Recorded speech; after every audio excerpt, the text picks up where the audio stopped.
going on, guys? We had Topps Rip Night and we went to it and had some great deals. We had a lot of fun. Went to my local card shop. Didn't have any crazy celebrities show up, but we were able to get some deals done. I'm excited to take you guys into this video and show you the deals that I worked out. My goals are still to find some cards to get graded. I wanted to get a couple bigger cards in order to replenish some of the bigger ones I've sold recently. I also want to make some contact, get some, meet some new people. I'm not huge in the card community around in Rhode Island. I've done some shows in, Southern Mass, up near Boston, stuff like that. Know some of the people there, but still not like embedded in the card community. So I want to get some names and faces, kind of meet a couple people. First show, I met one guy, and actually at this show, I ended up seeing him again. Kind of developing a little bit of a relationship there in order to try to get some better deals done. But without any further ado, I want to show you guys the cards we picked up, and we're going to jump right into the first deal here. We got the Pete Rose, trading it for Justin Jefferson. All right, so we did that first deal. I traded the Justin Jefferson Green Velocity PSA 10 for the Pete Rose. It's a autograph patch card, game use patch, numbered to 10. There's one comp on it where it was graded by Arena. It was an Arena 9. It sold for $299 plus shipping. I didn't necessarily believe in that comp. I think that comp was a little high. Some of the raw cards I saw were pretty much doing like that low to mid 200s, probably like 220, 230-ish area. So I kind of put the card around that value. He wanted the Justin Jefferson. He's the one that picked it out and said that he would do the trade straight up. So I think that was pretty good value. The Justin Jefferson I valued at 125 to 175. I put 175 on it for my sticker because that was the highest comp, but that was the highest comp. The other ones were going for like 160, 150. So I think I was a little strong on my trade value. I probably would have gone down a little bit with the trade value, honestly.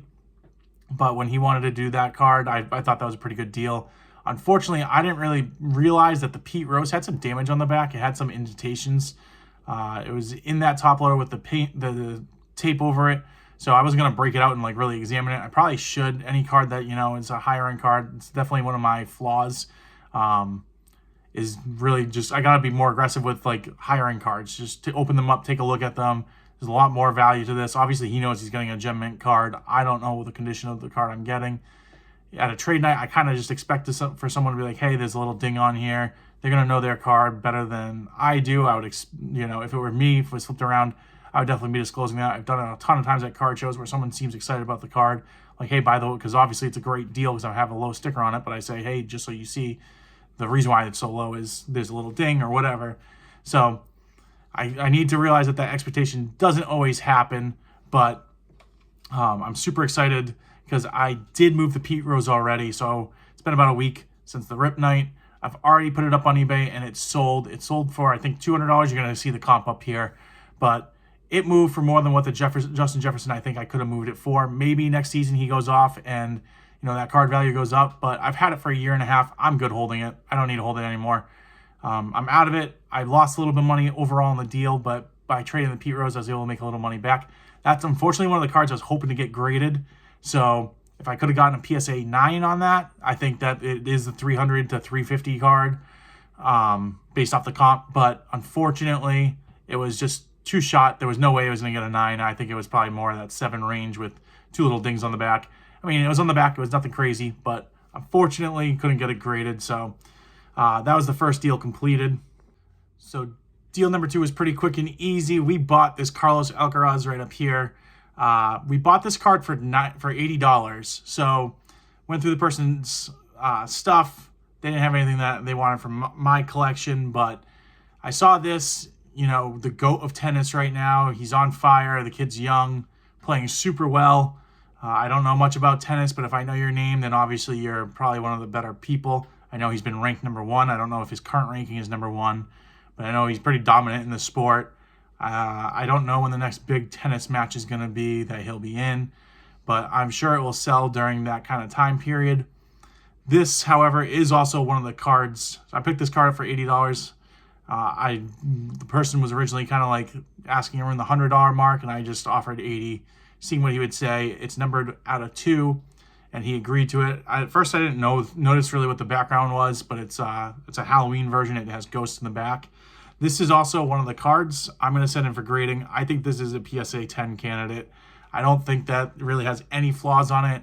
Typically, you'll see with the other cards I'm going to get graded, I'll put 2 numbers on there. First number is what I think it's going to get. The second number is what I could see it possibly getting, because I can see like the world's smallest flaw. But this card just looks super clean. No dimples, nothing like that. So I think it's going to get a 10. If this card doesn't get a 10, I'll be kind of disappointed. Obviously, a Leaf card, grading it, getting a 9 really isn't going to add much value. It's nice to have the 9. Probably help it sell faster. I put this card at $150 to $100.60 range. If it grades the 10, I'll probably bump it up to like that $250, maybe even $300 range. We'll see, especially depending on where we are in the tennis world and what's going on. I'll have to look that up a little bit when I get the card back. But this is one of the cards that will be going out. So deal number 3, we ended up buying a healthy amount of cards. This came from a dealer that had pretty much brought his collection. It was like a big 4-row box. No real rhyme or reason to it. A ton of stuff everywhere. It had a lot of 90s stuff I like to collect. Some easy lower end moving stuff for me. And it's also in that range where it's like just below the $20 mark. A lot of the cards, $15, $20, and I can send it plain white envelope. You know, sending the cheaper shipping on eBay. Definitely helps you out. If you once you get to that like $25 mark, it makes it a little bit more difficult. So then you also have to throw on the $5 shipping or $4 shipping, however much you want to charge. I charge $5 for any card that's over the $20 mark. So I try to be in that $15 to $20 range, and he had a lot of cards there. You'll also notice some of the world's worst camera work. I put it on a box of cards, and you'll see it slide down. I fix it pretty quickly. But just so you guys know, bear with me on the camera work here. But this is the 3rd deal. Show you guys all the cards we picked up. Quickly do.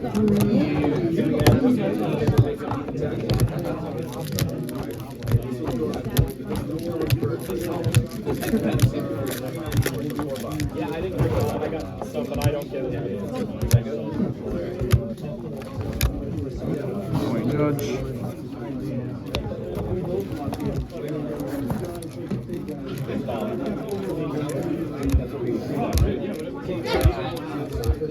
I love the Move On. One of those cards I don't have for that. And $80. All right, so that was my 3rd deal. They had a lot of cards in there. The Tony Parker was out of 25. The Albies out of 15. Duran out of 36 with the patch. That Ray Allen was out of $7.99. We have the Gonzalez out of 88. The Antonio Gates with a nice patch in there was out of 50. The Judge out of 50 was pretty cool. Hadn't seen that. You got the, I forgot who, Zamaja and Papelbon. That's kind of like my era. That's a card that I was drawn to. A card I don't mind not moving for a little bit of time. The Dual Auto out of 35. Another Duran out of 50. And that Dwight Evans at the end. I know the Mo Vaughn and the last 3 cards are pretty tough to see. But the Dwight Evans out of 25. I wasn't quite sure on that card just because the auto was weird. I wasn't sure if it was super faded. But they did sign in yellow. So it is a yellow autograph. Numbered to 25. The autograph's clean. I mean, you have to look at it because it's yellow, which is, I think, an odd color choice to choose for a low population card. But it is super clean. It's super bold for being yellow. So I don't know how that card's going to do.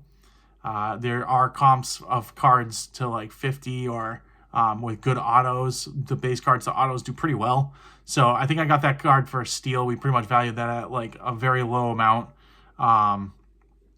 In that deal, we also got the Pedro Martinez 101. So, and that we had like a $60 value on it. So excited for that deal. I traded 101 David Ortiz auto patch I had and gave him $80 in cash. I wish I went down a little bit lower. I wish I kind of fought for like $50 in cash just because of I was trading down. So I pretty much did a trade at even trade value. So the what we value the cards at now, I think that he was a little low on a lot of his valuations of cards, and I've already sold a good portion of those cards. So they have already moved, and I've already recouped some of my money from that. I'll try to show some of the comps, hopefully as we were going.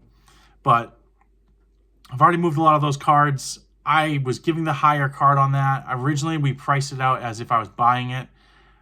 I should have, and then he went through and found the Ortiz after, and we did the trade in cash. Because I was giving up such a better card, I probably should have, included my trade value a little bit higher and not done like a straight on trade. And really tried to get it down to at least $60 in cash, maybe $50. I think would have been probably a better deal for me, obviously. But, when you're giving up the higher end card and you're getting a bunch of lower end cards, that's typically how deals are done. So I didn't really do that, but I was excited because I got a lot of quick cards I could flip on eBay, a lot of cards that are going to move quicker for me. Also, a lot of cards I kind of enjoyed. He had a lot of those 90s, early 2000s nostalgic cards that I like to collect.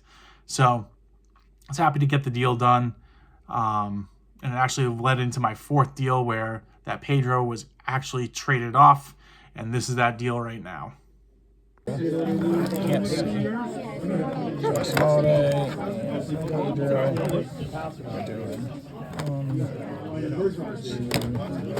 Some pretty good stuff. All right. And $60.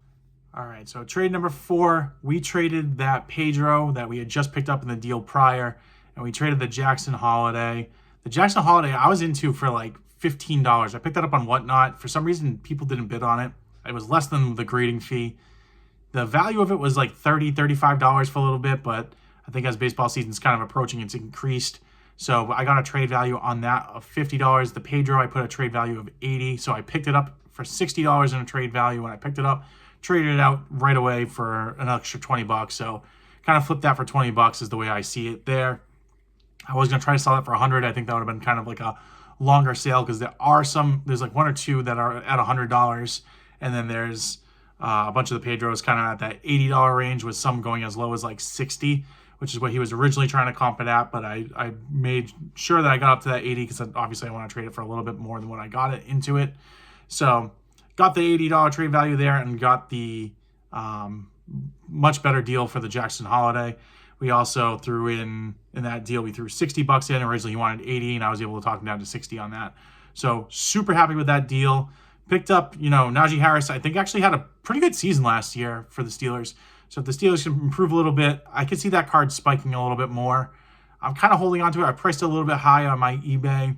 I think that it has the possibility of getting there. If not, I'll probably trade it quickly into the, NFL season or sell it off quickly in the NFL season. But he had a $100 trade value on that, and I think that was a little high. I let him have that because his Kamara, he was at, I think, like a $50 trade value, as well as his Vlad. He had I think he had $50 as well. So the Vlad to 10, he wanted a $50 value, so he was at $200, and then the Yelich and Corbin Burns, he threw in for like $10. So $5 on each one of those. I sold both of those, I believe. I know I sold the Yelich, maybe not the Burns yet. I'm not 100% sure, but you'll see comps on there if I have sold it. But those have already gone. And then I've gotten some offers of like $75, $80 on the Vlad. I have it up, I think, for $95. So I'm holding on until the baseball season. I'm not super into Vlad at the moment. The Blue Jays had a tough season last year. I don't know how they're going to do this year. But if he starts off hot, maybe, especially there's me some trade rumors. But it's not a rookie card. It's not, I think it's harder when the low number definitely helps.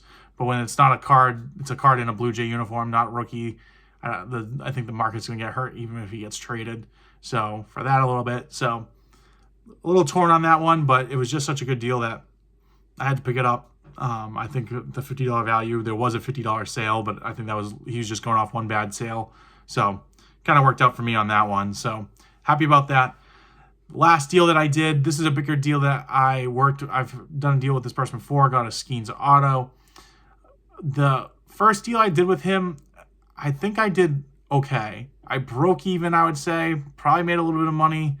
I sent some cards in from him from grading. They came back all 9s. I think I only sent like 3 in. I think he's pretty good at his eye of what he wants to get graded. He doesn't seem to do a ton of grading, but yet seems like maybe he doesn't take out the cards that he's going to grade or has the possibility of grading. He does a ton of pack opening rips. That's how he gets to all his inventory, joins the breaks. So I'm optimistic that there's an opportunity for the grading. Bought from him again. This one I think is kind of like the same scenario where it's probably not, for the amount of money I spent on it, it's probably not the world's best buy. In the end, we agreed with the CAGs. You guys are going to see it. That kind of made the deal work for me. But I think ultimately it's a trade just to get fresh, different inventory. It is newer stuff, but we bought this whole collection for $500. I'll show you everything that I picked up. Let me know what you guys think on this one. You send in 4 cards, you want to send in 100 for and you want to look over a card sometimes too to see if it's going to get a 10 out of 9. So patches, they have like 8 corners. Like patches. Okay, so you want to look at all the, right, if you think it's going to be a major 4 and there's a 4 from the patch. Yeah, and then if you think it's going to get a 9, I was just telling him, I was still send it in because a 9 is kind of like a 10 for a card. I have the same card. Yeah. Oh yeah? Got a great name. It was all deep. It was like people come in and honestly, it was the most fun I ever had selling at a show because it was we were the first people coming in, people coming in, and they were just happy to be there, and like there's so much like positive. I can show you. Do they have them here? Or do you have $500 in cash. All right, so that's everything that we got for $500 on this buy. I'm still torn on it. I'm not 100% sure how I feel. So there are going to be some sold comps here, the biggest one being the CAGs. I probably should have even tried to list this a little bit higher. I don't know when this happened, if it happened before or after the sale, but I know he had like a home run that was the exit velocity, probably one of the highest of all last season.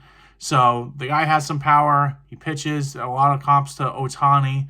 Obviously, there isn't going to be another Ohtani for quite some time, I don't believe. But, you know, if you're even in that same stratosphere, you know, it's definitely a number to 100. I definitely probably should have held on to it. I sold it for $200. I had it up for $220. Someone offered $200. I could have maybe held on to it for a little bit, waited for some of the hype of spring training, especially if he's going to go off and have a good spring training. But I didn't want to, you know, prospect. It could also plummet and go from a $200 card to a $100 card by the end of spring training as well. So picked up a lot of other Cosmic Chromes. We do have a couple cards we're going to be sending off from grading here again. So we got this Aaron Judge out of 150. I think this has a possibility of a 10, then if not a 9. We've got the Evan Carter 10-9 as well. And then the last one is the Paul Skeens. I think this is going to come back as a 9, but with the possibility of a 10.